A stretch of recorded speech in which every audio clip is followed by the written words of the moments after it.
जो पंथ निरपेक्षता से बात चली थी, मैं वापस उस पर आना चाहूँगा। सबको पता है कि आपने एक अंतर धार्मिक विवाह किया।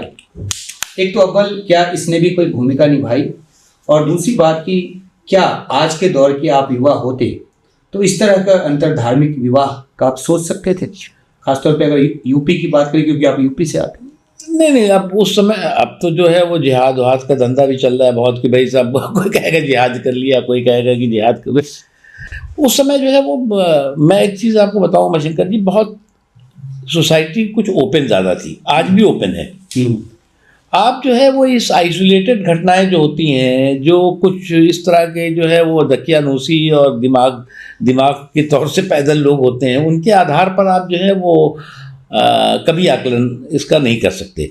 हाँ, ये बात सही है, मैं शुरू से ही चाहे वो फोर्सफुल हो, चाहे फ्रॉडलेंट हो, और चाहे फंडेड हो, इस तरह का किसी भी जो है धर्मांतरण के धंधे के मैं खिलाफ रहा हूँ। लेकिन ये सापेक्ष बात है ना, अगर किसी ने बहुत ही ईमानदारी से भी, बहुत प्रेम में पढ़ के भी शादी किया हो, तो उसको भी लव जिहाद का नाम दिया जा सकता है। हाँ, क्यों उस नहीं, बात के खतरे भी तो है ना।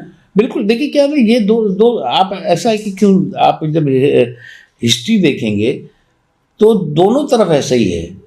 उधर भी जो है वो कम दकियानूसी और कम जो है वो कठमुल्लाबाद नहीं है, इधर भी कुछ है।